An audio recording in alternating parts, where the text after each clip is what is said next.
இது மகிமை நேரம். பிதாவாகிய தேவனாலும் கர்த்தராகிய இயேசு கிறிஸ்துவினாலும் இயேசு கிறிஸ்துவில் அன்பு வைத்திருக்கிற உங்கள் யாவருக்கும் கிருபையும் இரக்கமும் சமாதானமும் உண்டாவதாக. இன்னைக்கும் ஒரு வசனத்தை வாசித்து அந்த வசனத்தின் அடிப்படையிலே நாம் தியானிக்கலாம். எசேக்கியேல் 34 அதிகாரம் 12 வசனம். ஒரு மேய்ப்பன் சிதறுண்ட தன் ஆடுகளின் நடுவே இருக்கிற நாளில் தன் மந்தையை தேடிக்கொண்டிருக்கிறது போல நான் என் ஆடுகளை தேடி மப்பும் மந்தாரமான நாளிலே அவைகள் சிதறுண்டு போன எல்லா இடங்களிலும் இருந்து அவைகளை தப்பி வர பண்ணி அவைகள் ஜனங்களிடத்திலிருந்து புறப்படவும் தேசங்களிலிருந்து சேரவும் பண்ணி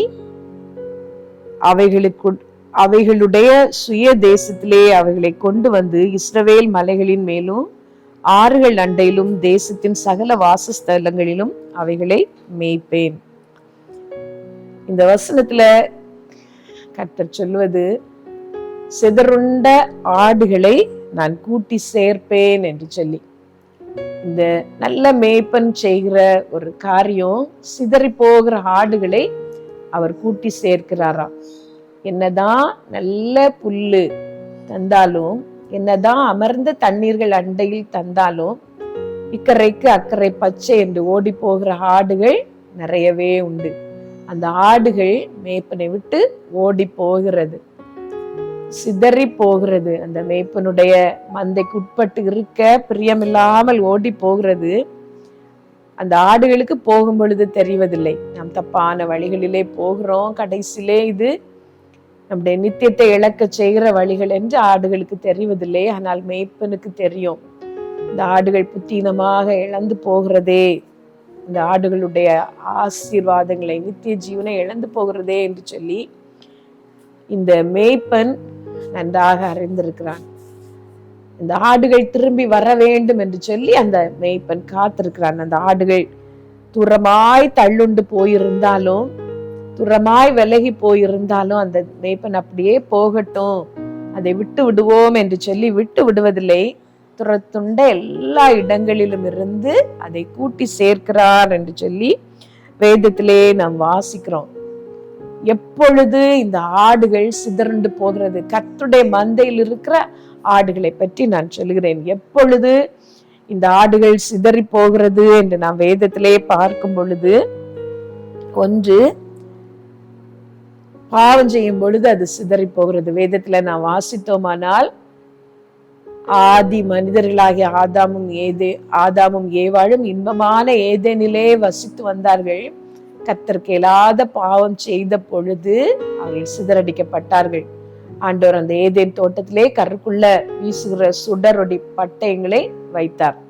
அதே போல நமக்கு பேருண்டாகும்படி பண்ணுவோம் என்று சொல்லி அந்த ஜனங்கள், ஆதி மனிதர்கள் பாபேல் கோபுரத்தை கட்டின பொழுது அவர்கள் சிதறடிக்கப்பட்டார்கள்.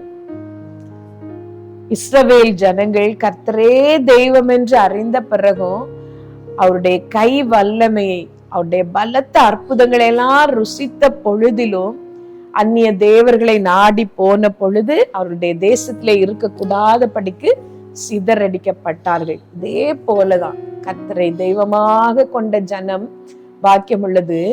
அவர் தமக்கு சுதந்திரமாக தெரிந்து கொண்ட ஜாதியும் பாக்கியம் உள்ளது.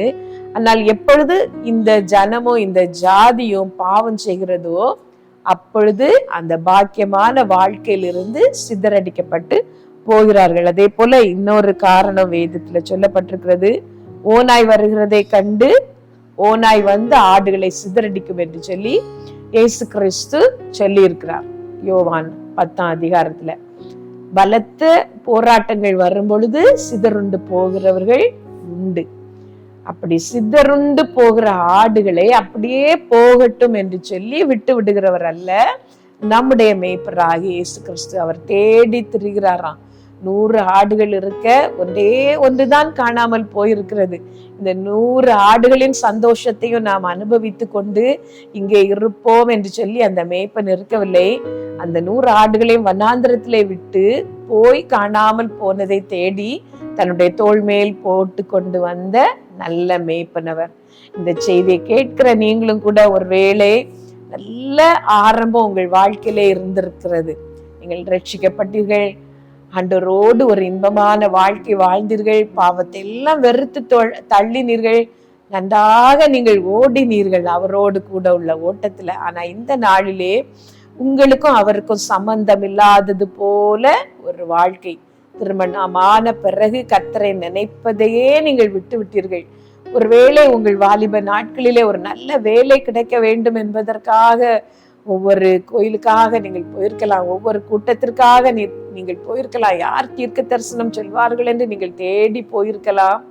கர்த்தர் உங்களுடைய எல்லா பிரயாசத்தையும் பார்த்து இன்றைக்கு உங்களை நல்ல வேலையிலே வைத்திருக்கிறார். அந்த நாட்களின் கஷ்டத்தை எல்லாம் நீங்கள் இன்றைக்கு மறந்து விட்டீர்கள். நல்ல திருப்தியான ஒரு சம்பளம் உங்களுக்கு இருக்கிறது, சம்பூரணமான வாழ்க்கை தான் ஆசீர்வாதம் என்று சொல்லி அவரை மறந்து போயிருக்கலாம். ஆனால் கர்த்தர் உங்கள் மேல் இன்னும் அன்பு வைத்திருக்கிறார். நீங்கள் அவரிடத்தில் திரும்பி வர வேண்டும் என்று சொல்லி அவர் காத்திருக்கிறார்.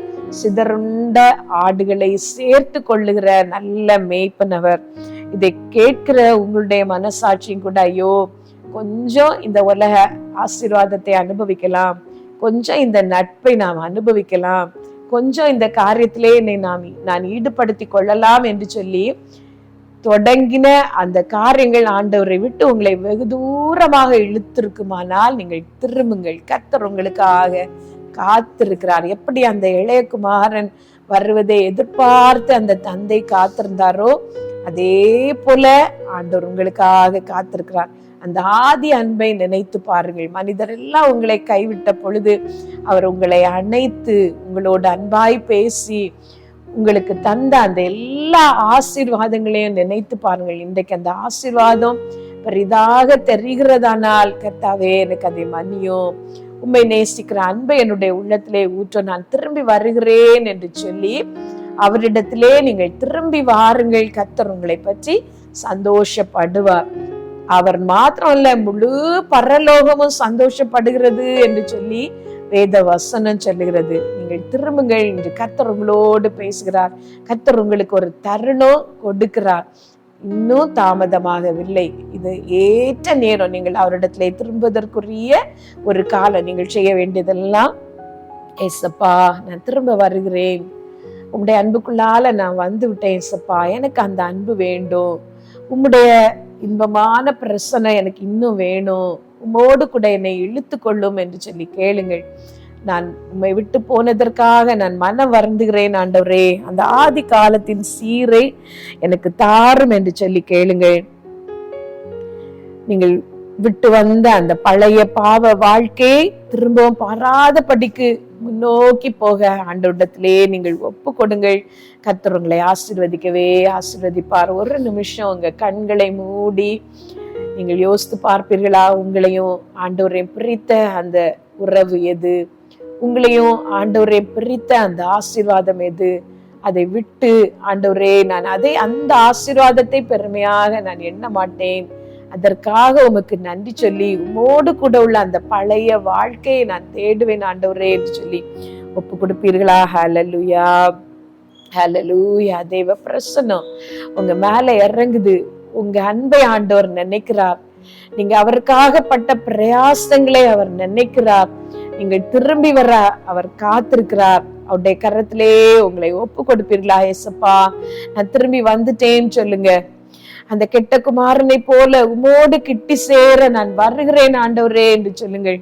போதகரின் மீது குறை சொல்லி நான் விலகி போனேன், என்னுடைய குடும்ப சூழ்நிலைகளின் மீது குறை சொல்லி நான் விலகி போனேன், என்னை இழுத்து கொள்ளும், உம்முடைய மார்போடு என்னை அணைத்து கொள்ளும் என்று கேளுங்கள். வழி விலகி நான் சென்றிடவே நல்ல மேய்ப்பன் என்னை கண்டெடுத்தார், பாவ குழி நின்று மீட்டெடுத்தே, ஜீவ பாதை எனக்கு காட்டி தந்தார், இயேசு என் மேய்ப்பர், இயேசு என் மேய்ப்பர், இயேசு என் மேய்ப்பர், அவர் பின்னே நான் என்றும் நடப்பேன். கர்த்தர் தாமே உங்களை ஆசீர்வதிப்பாராக. ஆமீன்.